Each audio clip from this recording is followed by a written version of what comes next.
This is Rahi and welcome to our channel B Ed वाले। देखिए, आज हम बात करने वाले हैं पाठ्य पुस्तकों की कि जो बालक है और जो एक शिक्षक है उसके जीवन में पाठ्य पुस्तक की क्या उपयोगिता है और कैसे कैसे पाठ्य पुस्तक की जो परिभाषा है, अर्थ है, क्या क्या है, उन सभी को आज हम यहाँ पे जानेंगे।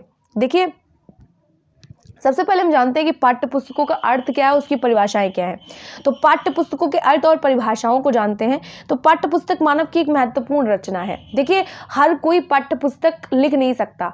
लिखने का एक अपना नजरिया होता है, कुछ अनुभव होते हैं, कुछ विचार होते हैं, कुछ अनुभूतियां होती हैं। तो पुस्तक में संचय की जाती हैं अपने अनुभवों द्वारा। यानी जो एक पाठ्य पुस्तक बन के तैयार होती है वो लोगों के अनुभव होते हैं, उनके विचार होते हैं।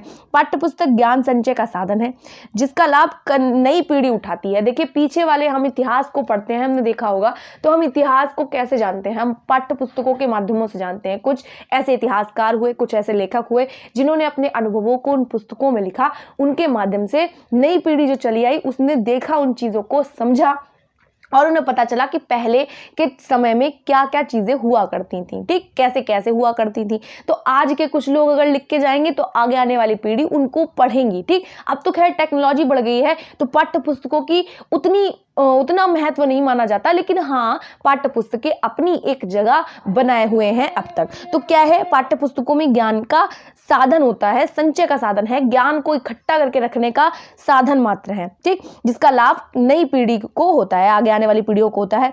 फिर अगर यदि हम बात करें तो पुस्तकों के माध्यम से संचित ज्ञान को शिक्षक अपने छात्रों को प्रदान करता है। देखिए, एक पाठ्य पुस्तक है, उसमें जितना भी ज्ञान है, किस क्रम में देना है, बच्चे को कितना देना है, कौन से समय पे देना है, इन सब बातों को एक शिक्षक द्वारा सोचा जाता है और बच्चे को दिया जाता है। उस ज्ञान को पाठ्य पुस्तक में जो पाठ है उसको किस तरीके से बच्चे को प्रोवाइड करवाना है, कौन से उदाहरण देने हैं, उन सब का ख्याल एक शिक्षक को रखना होता है ताकि वो बच्चा सर्वांगीण रूप से विकसित हो सके। मानवीय ज्ञान संचय एवं संचार का साधन होता है।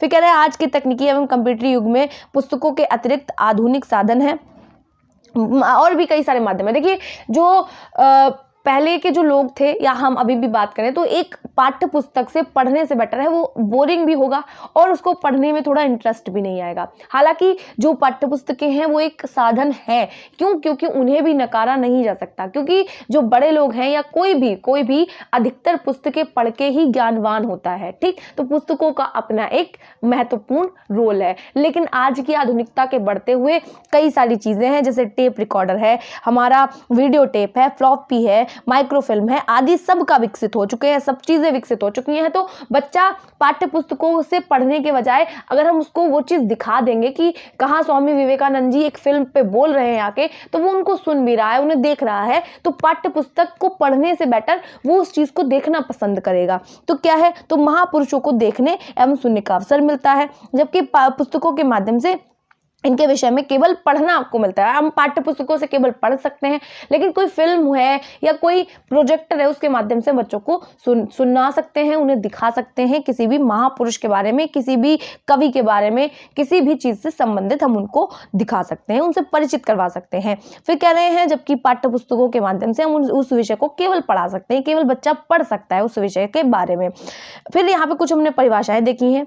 सबसे पहले आते हैं तो हैरोलिकर ने कहा है, पाठ्य पुस्तक के ज्ञान, अनुभव, भावनाओं, विचारों, प्रवृत्तियों व मूल्यों के संचय का साधन है। देखिए, जो भी व्यक्ति कुछ अनुभव करता है, कुछ उसकी भावनाएं, कुछ विचार, कुछ प्रवृत्तियां, कुछ वैल्यूज होती हैं उसकी, तो वो क्या करता है, इकट्ठा कर देता है एक पाठ्य पुस्तकों के माध्यम से। तो यानी संचित कर देता है जितनी भी चीजें, अपने अनुभवों, भावनाओं, विचारों को एक जगह संचित कर देता है, जिसे अध्ययन करके, जिस पाठ्य पुस्तक का अध्ययन करके आगे वाली पीढ़ी या कोई अन्य व्यक्ति उसका लाभ उठाता है।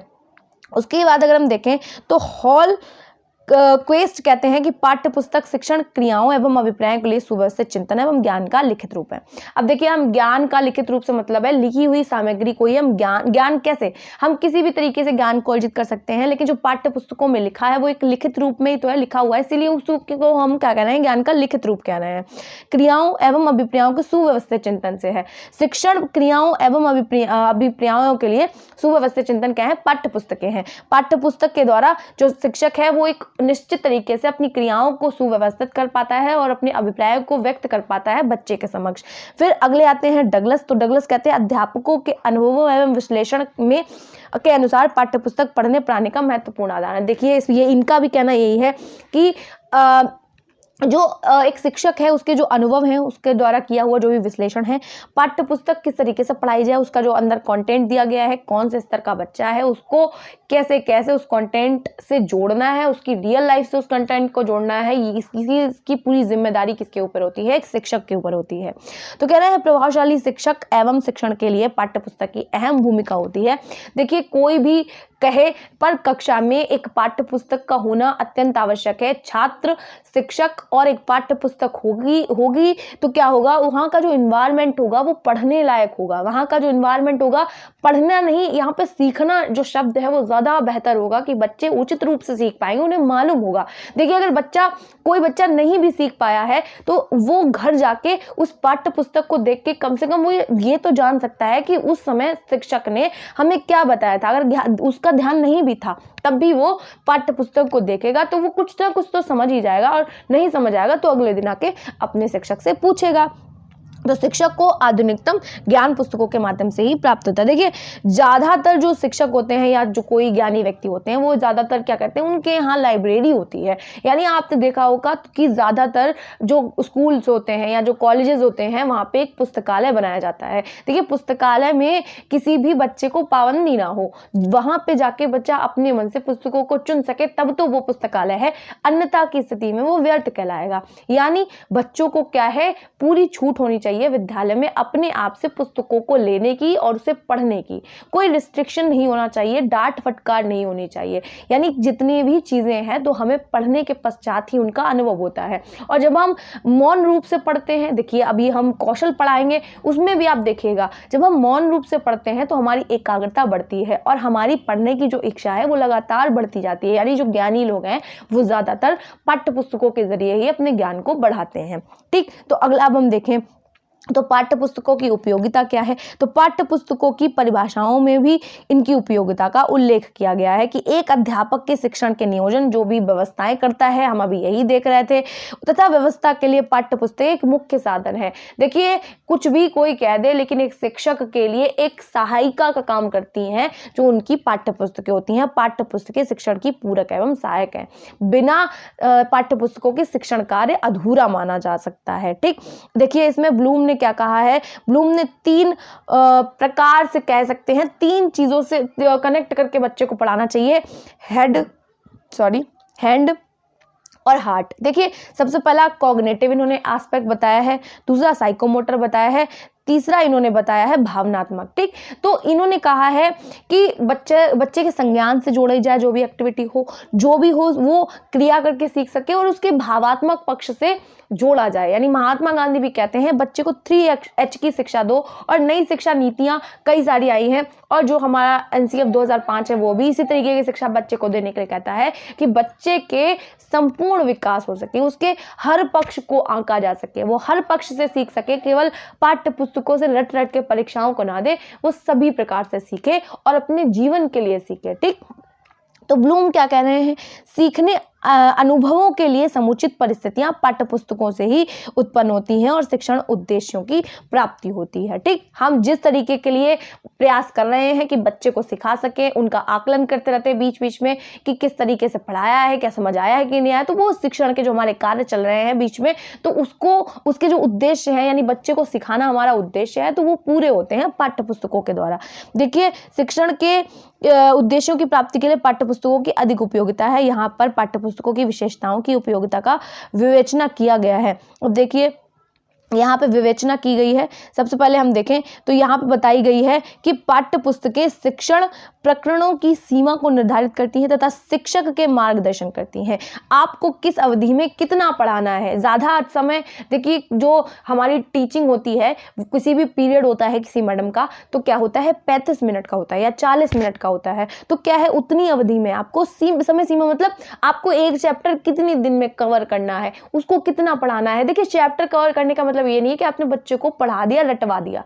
आप वो जो चैप्टर आपने पढ़ाया है उस अवधि में उस बच्चे को उतना समझ भी आया है कि नहीं आया है, तो ये सारी चीजें हैं और शिक्षक का मार्गदर्शन करती हैं कि उसको किधर रास्ते पर चलना है, उसको कौन सी राह पकड़नी है। ठीक, तो पहला हमारा हो गया। दूसरा हम देखते हैं तो पाठ्य पुस्तक के तथ्यों, प्रत्ययों एवं सूचनाओं को क्रमबद्ध रूप से प्रस्तुत करती हैं, जिससे छात्रों के सीखने में सुविधा एवं सरलता होती है। देखिए, इधर उधर से पढ़ने से बेटर है एक साथ अगर हमें मिल जाएगा तो हम उचित प्रकार से सीख पाएंगे। ठीक, फिर क्या है, कक्षा शिक्षण के प्रकरणों का अध्ययन करने तथा अभ्यास के लिए अवसर मिलता है। पाठ्यपुस्तक परिपाक का साधन है। देखिए, जो हम पूरा चैप्टर पढ़ लेते हैं उसके बाद हमें कुछ प्रश्न दिए होते हैं तो वो भी क्या है, हमें अभ्यास के अवसर भी मिलते हैं। ठीक, तो ये क्या है, हम जैसे ट्रू फॉल्स दे दिए, रिक्त स्थान दे दिए, तो ये सारी चीजें क्या करती हैं, कक्षा के जो प्रकरण है, जो अध्ययन है, उसको सुगम बनाता है, एक परिपाक का साधन है। ठीक, अगला देखें तो शिक्षक के शाब्दिक संप्रेषण से जो सुनने व समझने का अवसर मिला, आप उसको अपने ढंग से पढ़ने और समझने का समुचित अवसर पुस्तकों से मिलता है। देखिए, कुछ लोग ऐसे होते हैं कि जब शिक्षक समझा रहे होते हैं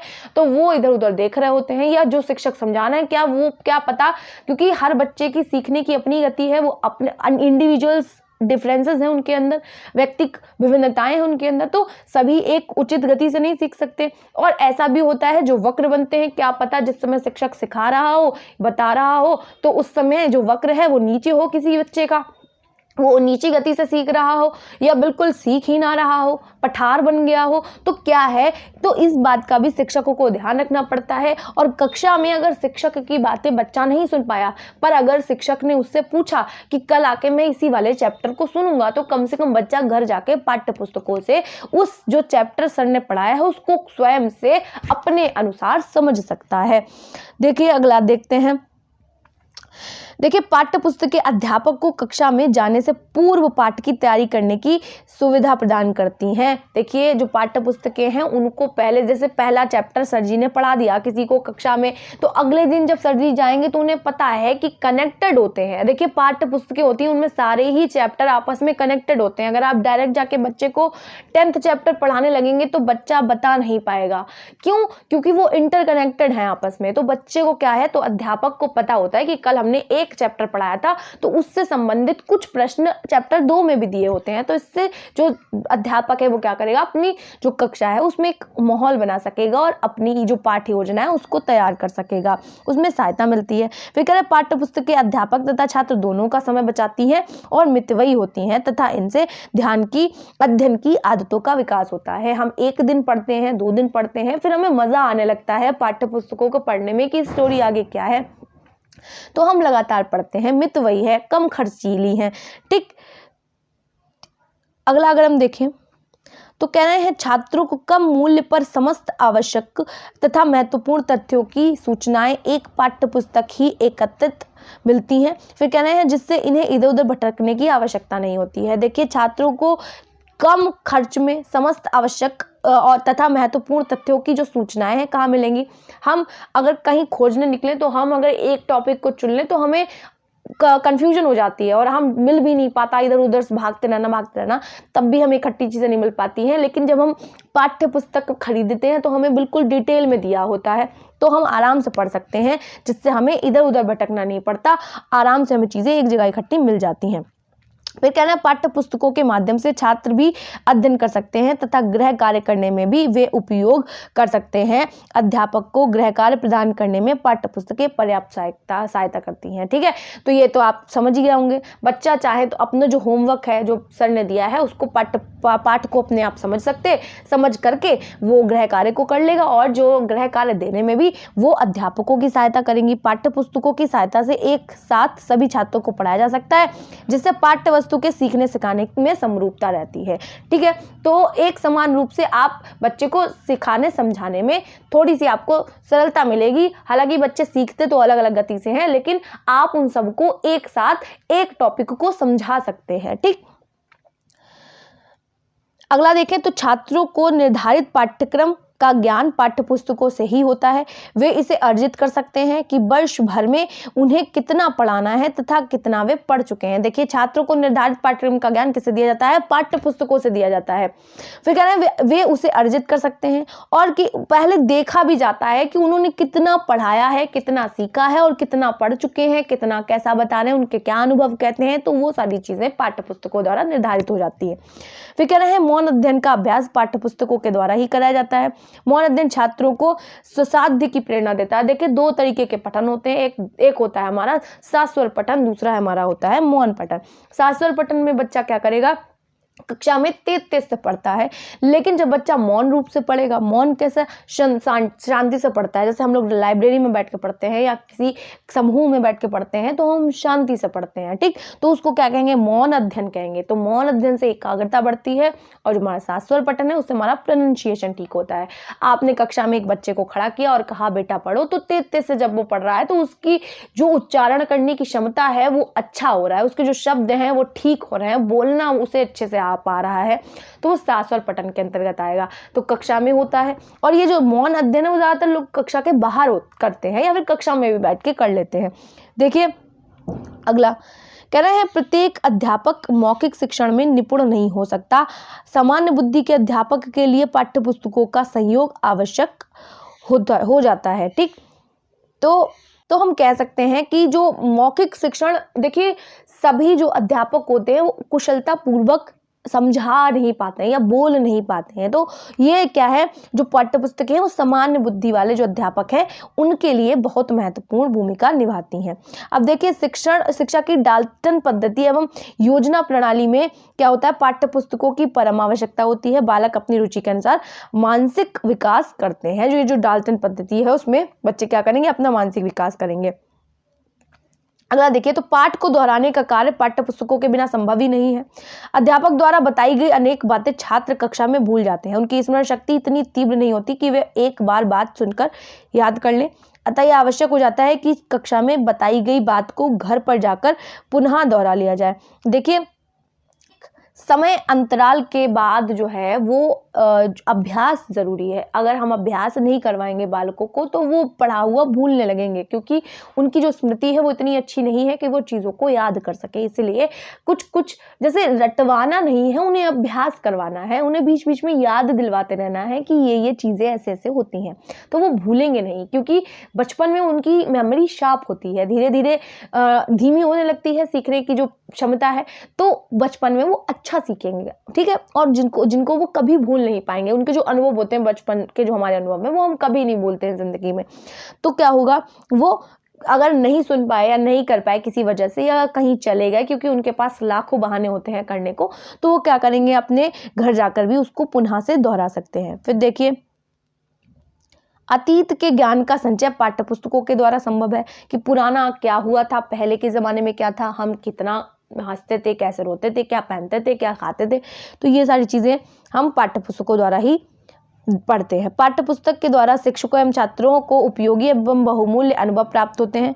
फिर कह रहे हैं पाठ्य पुस्तक में छात्रों को विषय सामग्री के संदर्भ में पूर्ण निर्देशन प्राप्त होते हैं।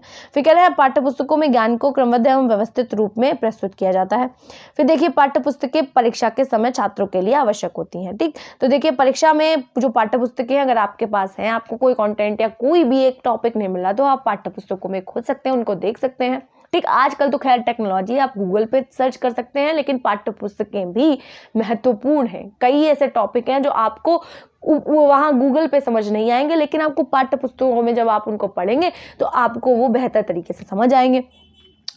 अगला अगर हम लोग देखें तो पाठ्य पुस्तकों की उपयोगिता के संबंध में कुछ और विद्वान हैं, उन्होंने कहा है। तो मैकाइवर कहते हैं आधुनिक पाठ्यक्रम में पाठ्य पुस्तकें स्वयं साध्य बनने की उपेक्षा शिक्षा उद्देश्य को प्राप्त करने में सहयोग देती हैं, ठीक। देखिए कितने अच्छे से उसको एक्सप्लेन कर रहे हैं कि पाठ्य पुस्तकें क्या करती हैं, स्वयं साध्य बन जाती हैं और क्या करती हैं, उद्देश्य को प्राप्त करने में सहयोग करती हैं। हॉर्न कहते हैं शिक्षण जो विधि है एवं पाठ्य वस्तु के सुधार में अच्छी पाठ्य पुस्तकों का स्थान हमेशा से रहा है, ठीक है, सर्वोपरि रहा है कह सकते हैं।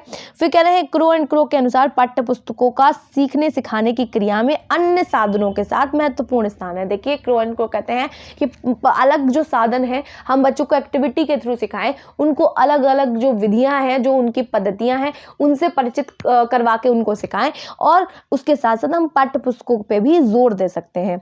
देखिए क्रो एंड क्रो एक बात और कहते हैं कि ना तो केवल पाठ्यपुस्तकें और ना केवल शिक्षक शिक्षण का सर्वोत्तम साधन है। यदि व्यक्तियों को अपने उत्तरदायित्व को वहन करने के लिए प्रशिक्षित किया जाता है तो भली भांति चुनी हुई पाठ्यपुस्तकों और भली भांति प्रशिक्षण के संयोग की आवश्यकता होगी। देखिए ये कहते हैं ना केवल पाठ्यपुस्तक ना केवल शिक्षक। अगर खाली शिक्षक पढ़ाने जाएगा तो पढ़ाएगा क्या, ये भी तो मैटर करता है। अगर केवल पाठ्यपुस्तक होंगी, शिक्षक नहीं होगा, तो उस कंटेंट को समझाएगा कौन। तो सभी कुछ इंपॉर्टेंट है, ऐसा नहीं है, सारी ही चीजें शिक्षण के कार्य में महत्वपूर्ण भूमिका देती हैं। अब देखिए पाठ्यपुस्तकों का स्वरूप होना कैसा चाहिए। आधुनिक विचार यह है कि पाठ्यपुस्तकें जो शिक्षक का स्थान ले सकती हैं, अभिक्रमित अनुदेशन इसका प्रमुख उदाहरण है। इस प्रकार की पाठ्यपुस्तकों से छात्र स्वतः भी जो है वो सीख सकते हैं। उत्तम प्रकार की पाठ्यपुस्तकें शिक्षा एवं छात्रों को निर्देशित करती हैं और अध्ययन एवं अध्यापन की जो प्रक्रियाएं उनमें सहायक करती हैं। देखिए कुछ पाठ्यपुस्तकें ऐसी हैं आधुनिक समय में कि उनसे जो छात्र हैं वो स्वयं से पढ़ सकते हैं, उन्हें शिक्षकों की आवश्यकता नहीं है, लेकिन कह सकते हैं कि मार्गदर्शन की आवश्यकता छात्रों को सदैव रहेगी। फिर कह रहे हैं देखिए ये कुल 4 प्रकार की बताई गई हैं। प्रचलित पाठ्यपुस्तकें, अनुभव पर आधारित पाठ्यपुस्तकें, प्रचलित एवं अनुभव पर आधारित पाठ्यपुस्तकें, फिर क्या है अभिक्रमित अनुदेशन पाठ्यपुस्तकें। देखिए हम कह सकते हैं कि प्रचलित पाठ्यपुस्तकें कौन सी होती हैं, तो प्रचलित पाठ्यपुस्तकें इन पाठ्यपुस्तकों में पाठ्यवस्तु से संबंधित प्रकरणों को एक व्यवस्थित क्रम में प्रस्तुत किया जाता है। ये उदाहरण तथा अन्य साधनों में भी परिपूर्ण होती हैं।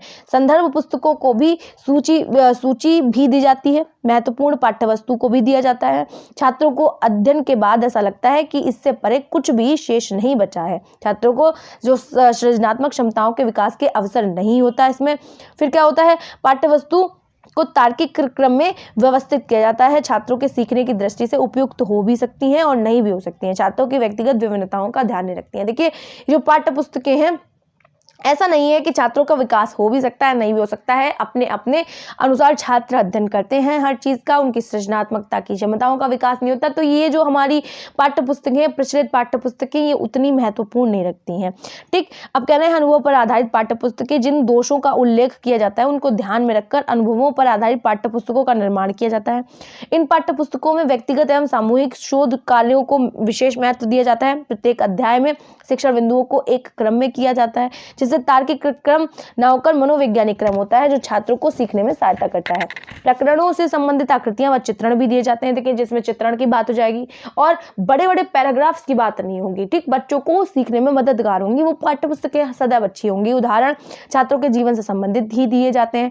छात्रों की अभ्यास के लिए अवसर दिए जाते हैं। सीखने के अनुभव संश्लेषण विधि प्रस्तुत की जाती है। मूर्त चिंतन को महत्व दिया जाता है, इससे अमूर्त चिंतन नहीं होता। देखिए खाली जो हमें उन्हें चीज़ें दिखाई दें उसके अभ्यास करवाए जाते हैं। पाठ्यपुस्तक में अमूर्तता नहीं आ पाती है कि वो अपने से परे, मतलब सामने जो चीज़ें दिख रही हैं उससे परे भी कुछ सोच पाए।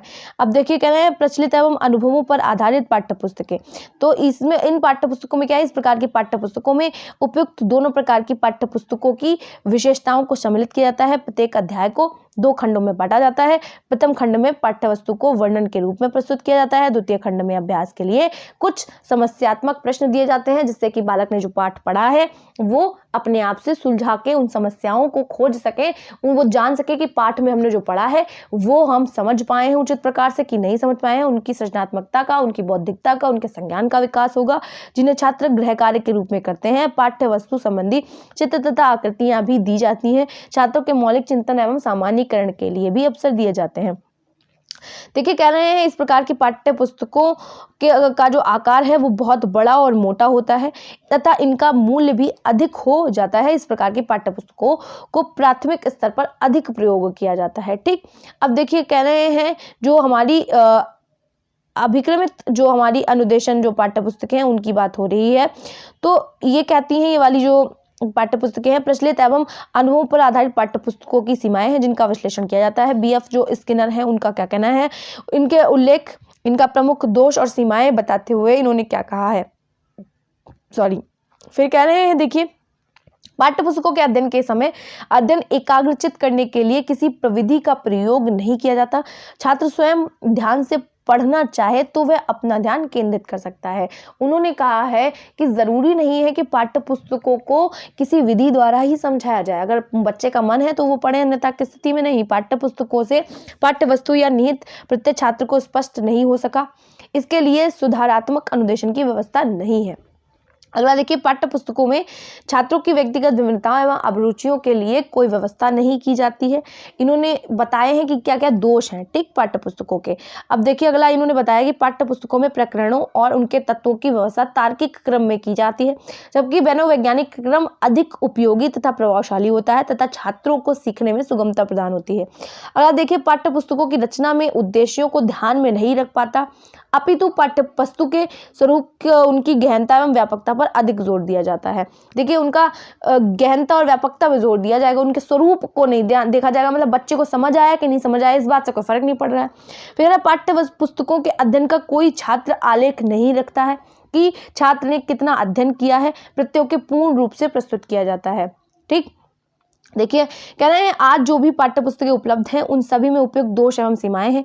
दूरवर्ती शिक्षा में इसी प्रकार की पाठ्य पुस्तकों तथा अनुदेशन को प्रयुक्त किया गया है, जबकि इनके समय ऐसी पाठ्य पुस्तकें नहीं थी जिन्हें पढ़कर जो छात्र हैं वो स्वतः सीख सकें। इन दोषों को ध्यान में रखकर फ्रेडरिक जो स्किनर है उन्होंने क्या है नई प्रकार से अनुदेशन प्रणाली तथा अपव्यूह का विकास किया, जिसे उन्होंने अभिक्रमित अनुदेशन कहा है। ठीक, अभिक्रमित अनुदेशन की जब हम बात करेंगे तो उन्होंने पाठ्य पुस्तकों के 5 मनोवैज्ञानिक सिद्धांत बताए हैं कि वो कैसी हो। तो छोटे छोटे पदों का नियम, तत्परता अनुक्रिया का नियम, तत्कालीन जांच का नियम, स्वतः अध्ययन का नियम और छात्र परीक्षण का नियम। तो कह रहे हैं यह नियम जो उन्होंने स्किनर ने दिया, उन्होंने कहा अधिगम नियम से लिए गए हैं। पाठ्य पुस्तकों की सीमाओं और दोषों के निवारण के लिए इन्होंने ये दिए हैं। तो पहला देखते हैं, पाठ्य पुस्तकों को छोटे छोटे पदों में रखा जाता है। पद का आकार इतना छोटा होता है कि छात्र सफलता से उनको बोधगम्य कर सकता है, अपने मस्तिष्क में समझ सकता है। पदों को मनोवैज्ञानिक क्रम में व्यवस्थित किया जाता है, जिसमें छात्रों को सीखने में सहायता मिलती है कि वो सीख ही जाएंगे। पहले पाठ्य पुस्तकों को इतना नहीं देखा जाता था कि बच्चे को समझ आया नहीं आया, मोटी है पतली है, चित्र है नहीं है, तो ये सारी बातें नहीं रखी जाती थी। इन्होंने जब ये मनोवैज्ञानिक सिद्धांत दिए 4, तो तब लोगों को समझ में आ पाया कि ऐसी होनी चाहिए। छात्रों को प्रत्येक पद को पढ़ने के बाद उसमें रिक्त स्थान के लिए अनुक्रियाएं करनी होगी। फिर क्या होगा कि उस रिक्त स्थान के लिए तत्पर होकर ही सही अनुक्रिया कर सकता है और नए ज्ञान तथा नए व्यवहार सीखता है। छात्र को पढ़ते समय तत्पर रहना पड़ता है। ठीक, क्योंकि मुझे पता है ना बीच बीच में सर जी क्वेश्चन पूछ लेंगे। कहना है छात्र को अनुक्रिया के बाद उसकी जांच भी तत्कालीन होती रहती है। यदि वह अपनी अनुक्रिया को सही पाता है तो उसे पुनर्वलन मिलता है और छात्र आगे बढ़ता है तथा नए ज्ञान की पुष्टि होती है। पुनर्वलन से मतलब है रीइंफोर्समेंट। ठीक, तो कह रहा है पाठ्य पुस्तक में छात्र को अध्ययन के समय कुछ करना होता है तथा पुनर्वलन भी मिलता है। अब देखिए पाठ्य पुस्तक की कुछ विशेषताएं हैं, उनको भी हम देखते हैं। तो उत्तम पाठ्य पुस्तकों की क्या विशेषताएं हैं? अनुभवों का उपयोग। पाठ्य पुस्तक एक ऐसा माध्यम रही है जिनके द्वारा महापुरुषों एवं विचारों तथा जो विद्वान है उनका जो है शोध कार्यों के निष्कर्षों का प्रचार प्रसार किया जाता है। शिक्षक तथा छात्र इन अनुभवों का पर्याप्त लाभ उठाते हैं। मानव के अतीत के अनुभवों तथा ज्ञान का संचय कौन है? पाठ्य पुस्तकों के माध्यम से ही होता है और भावी नागरिकों को प्रदान किया जाता है। फिर कह रहे हैं इसी विषय का अनुभवी शिक्षक यदि पाठ्य पुस्तक जो है वो लिखता है तो वह 2 प्रकार के अनुभवों को सम्मिलित करता है। पाठ्य वस्तु का प्रारूप उस स्तर के लिए कितना उपयुक्त है और उसे किस रूप में प्रस्तुत किया जाए जिससे छात्र सुगमता से बोध गम्य कर सके, ऐसी उत्तम प्रकार की मानी जाती है। देखिए पाठ्य पुस्तकों का मेन मकसद ये होना चाहिए कि बालक कैसे सीख सकता है और छोटे छोटे टुकड़ों में दिया जाना चाहिए, छोटे छोटे पैरा में उसके साथ चित्र लगा देने चाहिए। जिस भी विषय वस्तु के बारे में जानकारी देना है उससे संबंधित चित्र अवश्य दिए जाने चाहिए। वो इंटरेस्टिंग लगे देखने में तभी तो बच्चा उसको पढ़ेगा, वरना क्यों पढ़ना चाहेगा। देखिए अगला देखें तो समय तथा शक्ति की बचत एवं मितव्ययी। मानव का जीवन कल सीमित है और समय तीव्रता से व्यतीत होता है तथा परिवर्तित है, अतः ज्ञान प्राप्त करने की जो क्रियाएं हैं वो सरल और सुगम बनाने के लिए पाठ्य पुस्तकें महत्वपूर्ण स्थान रखती हैं। उत्तम प्रकार की जो पाठ्य पुस्तकें हैं से समय की बचत होती है। फिर कह रहे हैं मानवीय अनुभव तथा ज्ञान राशि कर्मबद्ध तथा व्यवस्थित रूप में पुस्तकों में मिलता है, उनके अध्ययन से कम समय में अधिक ज्ञान प्राप्त हो सकता है। फिर कह रहे हैं सुनिश्चित जो पाठ्य वस्तु है उसकी बात करेंगे तो पाठ्य पुस्तकों का निर्माण विभिन्न स्तरों के लिए किया जाता है। किस स्तर पर कितना ज्ञान अथवा जानकारी छात्रों को प्रदान की जाए तथा बोध पाठ्य पुस्तकों से होता है। शिक्षक अपने शिक्षण की क्रियाओं का नियोजन करके उनका संपादन करता है। छात्रों में समुचित अधिगम परिस्थिति उत्पन्न करके अपेक्षित व्यवहार परिवर्तन करता है। फिर अगर हम देखें तो शिक्षण की जो सुगमता है वो कैसे बनाती हैं पाठ्य पुस्तकें। शिक्षण अधिगम क्रियाओं को सुव्यवस्थित करने और उनका संचालन करना सुगम हो, इसके लिए पाठ्य पुस्तकों का विशेष महत्व है। प्रकरण के महत्व तत्वों को चढ़ाव के क्रम में व्यवस्थित किया जाता है, जिससे शिक्षक को व्यवस्था की दृष्टि से और छात्रों को सीखने की दृष्टि से सुगम हो। अब ज्ञानी क्या कहते हैं, अधिगम परिस्थितियों के चढ़ाव के जो क्रम और उद्देश्यों के चढ़ाव के क्रम में जो ध्यान है उस पर पाठ्य पुस्तकों का जो ज्ञानी थे उन्होंने अष्टपदी सोपान का सिद्धांत दिया था। उन्होंने धीरे धीरे सीखने की बात की है, निचले स्तर से ऊंचे स्तर तक जाने की बात की है। ठीक, अगर आपने नहीं देखा तो आप देख सकते हैं, चैनल पर पड़ी हुई है वीडियो।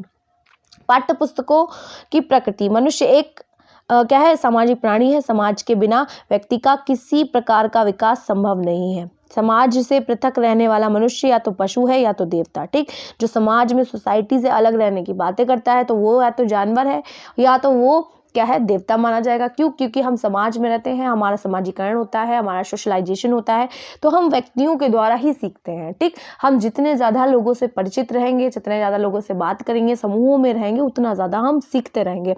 व्यक्ति समाज को ही समाज की ही एक इकाई है। समाज का विकास एवं समाज के हित की सुरक्षा से व्यक्ति का विकास एवं सुरक्षा स्वयं ही हो जाती है। व्यक्ति में जन्म से ही मानवीय एवं पाशविक दोनों प्रवृत्तियां होती हैं। वो कहते नहीं ह्यूमंस में देखिए जानवर वाली भी और मानवता वाली भी कुछ प्रवृत्तियां हैं, परंतु समाज में रहकर बालक अन्य व्यक्तियों के संपर्क के द्वारा अपनी पाशविक प्रवृत्तियों का दमन कर देता है। उसकी जो पाशविक प्रवृत्तियां जो बेकार उसकी जो आदतें हैं, दोनों आदतें जन्म से ही होती हैं, अच्छी और बुरी, लेकिन समाज उसे बताता है कि उसे किन किन आदतों का, अगर वो गलत जगह रहता है तो वो गलत प्रवृत्तियां विकसित हो जाएंगी। अच्छी जगह रहता है, एक तोते वाली कहानी हम सुने थे कि दो तोते होते हैं, उनको एक पंडित ले जाता है और एक डाकू ले जाता है। तो क्या होता है, जब जो तोता है जब डाकू क्या रहता है तो वो डाकू की प्रवृत्ति उसमें आ जाती है, और जो तोता पंडित क्या रहता है तो उसमें पंडित की प्रवृत्ति आ जाती है। जस्ट बच्चे के साथ भी यही है कि हम जब बच्चे को जैसे भी माहौल में, जैसे भी समाज में रखते हैं, वो वैसा ही बन जाता है। तो कह रहे हैं, और इसलिए वो अगर वो अच्छे में रह रहा है तो अपनी पाशविक प्रवृत्तियों का दमन कर देगा और अच्छी प्रवृत्तियों को अपना लेगा। तो पारस्परिक अंतःक्रिया एवं सामाजिक प्रभाव के परिणाम स्वरूप वह वास्तविक अर्थों में मनुष्य बन जाता है, और जब वो अच्छे और उचित प्रकार की जो प्रवृत्तियां उसकी हैं वो पूर्ण रूप से विकसित हो जाती हैं तो वो मनुष्य कहलाता है।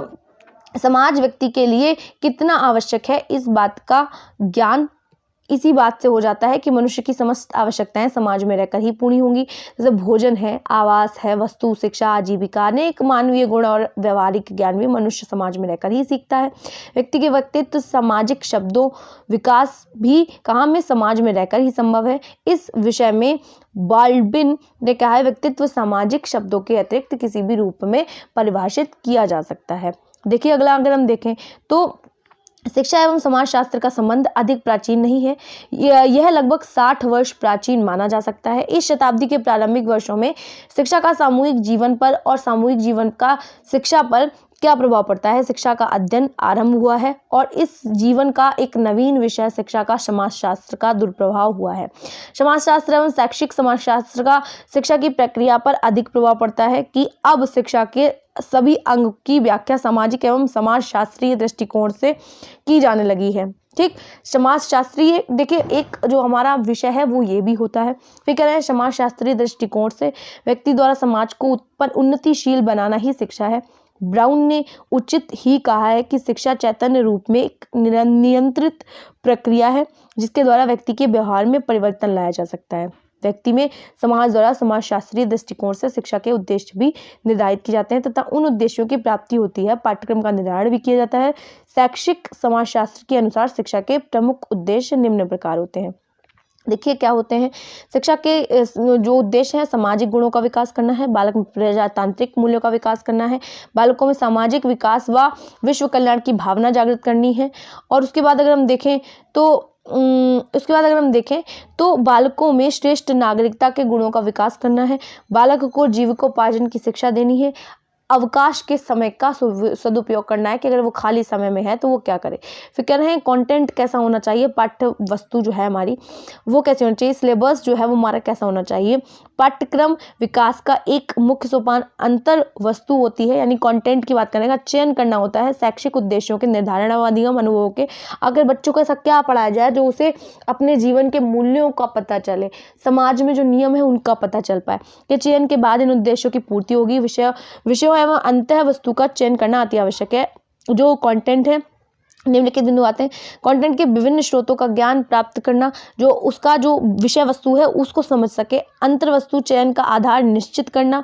फिर अंतर्वस्तु के चयन की प्रमुख समस्याएं का ज्ञान एवं उसके समाधान का प्रयास। फिर कह रहे हैं अंतर्वस्तु चयन के मानदंड निर्धारित करना, अंतर्वस्तु चयन प्रक्रिया के प्रमुख पदों का ज्ञान होना।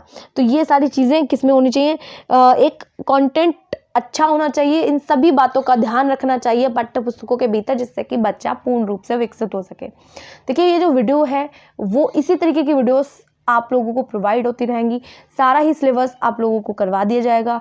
अगर वीडियो अच्छी लगी हो तो वीडियो को लाइक करना और चैनल को सब्सक्राइब करना मत भूलिएगा।